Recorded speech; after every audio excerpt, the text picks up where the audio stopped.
I'm going to walk you through the makeover of this gorgeous John Widdicomb long dresser from the 1950s. This is made of solid walnut. It's not a walnut veneer. This is actually solid walnut. It's got some bumps and bruises and gashes and dents and things, but man, it's a beautiful piece. The finish on top is failing, so I'm going to start with a carbide scraper. You can see I'm just doing it with one hand and it was coming right off. So I thought, okay, if the carbide scraper works, let's just go in with sandpaper. And that didn't prove to be very successful. So changed back to the carbide scraper, and the carbide scraper is just making quick work of this. This finish is failing, but it's 70 years old, and who knows, over the years it may have had water or whatever they were cleaning it with, or it's just old. Time to go. Got everything vacuumed up and then went in with my 150 grit again to get it all cleaned up. And you might be able to see now when I switch to the 220 grit here, this dark area that I'm passing around right here, right there. It's dark and it didn't show in the original finish, but for some reason now that I have it stripped, you really can see it.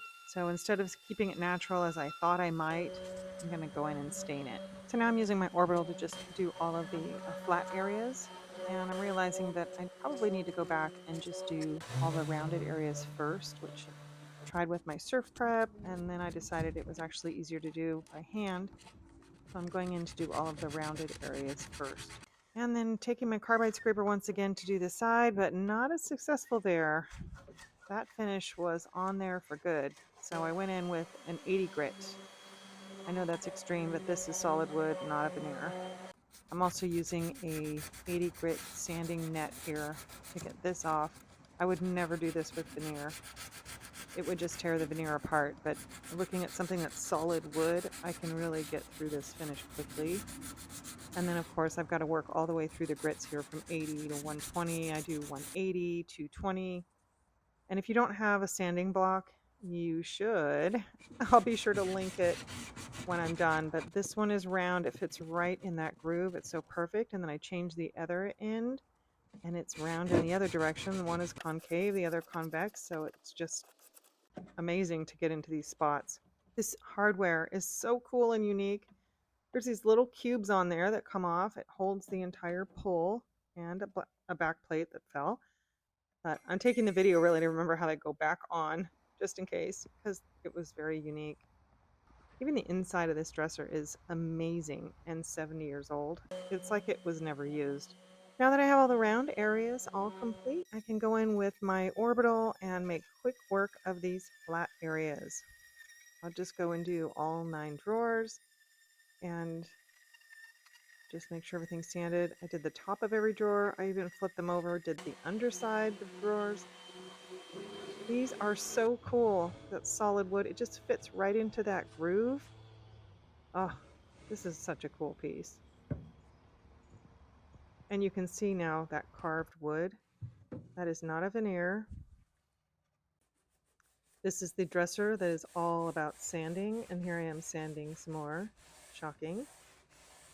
But we sand and we sand and we sand some more. And after a couple days of this, I could barely feel my fingers. Gloves probably would have been a good option, but yeah, as you can see here, not wearing them.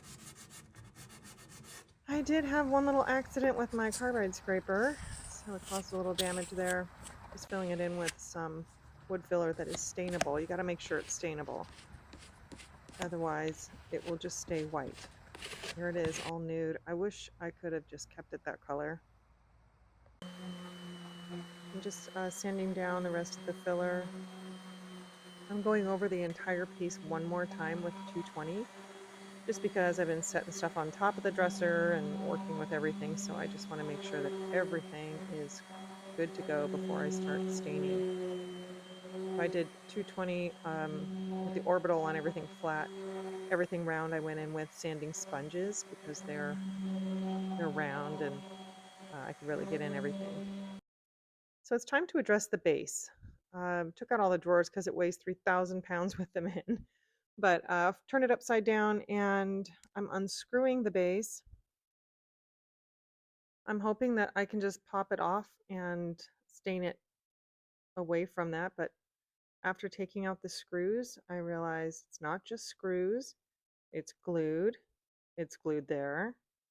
And even after 70 years, that glue was going nowhere. I took a rubber mallet and was hoping I could just pop it apart, but nope, it's not happening. So I'm not going to damage the base just to get it off. We're going to go ahead and I have to finish it in place. So I grabbed my sanding nets again and went to work, and it didn't take long before I said, this is going to take forever, so we're going to go get the surf prep. I'm putting a sanding pad on there, and then I'm going to put the net over the top of it, and this will make quick work of this. I also have it hooked up to my shop vac, so it does collect all the dust. You can see this is just working right through the rest of that finish. And then of course I have to work the grits back through. I didn't show that entire process because it's a lot of sanding and we all know how to sand, but I started with the net in these areas and then worked through everything. Okay, once I got that down to the 220, I'm going in with some wood conditioner. This is just Minwax wood conditioner for water-based stain, because right there you can see I'm using a water-based stain. This is Saman stain in the color American Walnut. I almost exclusively just use Saman stains. I love, they're water-based, but they're super pigmented, and I just love them. I'll go ahead and make sure and link that also. So I'm just putting the first coat on here. I'm going to go in. I am going to end up doing 2 coats. This was a really thin coat, and I'm going to actually go in with it a little darker. You can see that's 2 coats now. And I took the time to make a little video there of it, and it was starting to dry. So I hurried and grabbed my mister, and because this is water-based stain, I can just get it wet, and it'll stay wet, and now I can wipe it all off. I wiped until I got the color I wanted, which is that. And then once it dries, it'll be less orange. But same process on the body of the dresser. This is wood conditioner.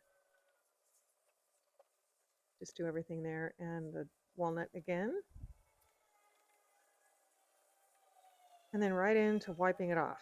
So it looks darker because once the wood gets wet underneath with this stain, the natural pigment of the wood just comes out, which is, quite orange and all. So once this dries, it will look down a little different. I would let it dry overnight and then went in with my top coat. I'm using General Finishes High Performance Top Coat in Flat. This is my favorite top coat. I use it on everything.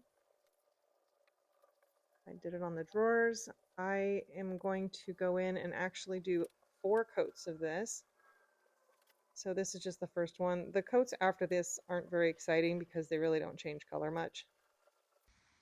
But here is the important part. Sanding in between coats of poly. So whatever you are using for top coat, you can't just keep putting top coat on top of top coat. You have to make sure you sand it first. This is what's going to give you that beautiful, soft, smooth, buttery finish and a gorgeous sheen. So this is a sanding sponge that I was using. It's a 330 grit, and it's actually pretty smooth, but it does what it needs to do. That was a light mist of water and a microfiber towel to get all of the dust. Barkeeper's friend on this gorgeous, gorgeous solid brass hardware, just to get this all cleaned up. I'm not going to touch it otherwise. This steel wool and Barkeeper's friend is all it needed. So let's take a moment and look back at where we started. This was kind of a hot mess. Had potential, but yep, it's been worn out. And here's where we are now. Let me know what you think in the comments. And if you don't already, be sure to follow for more.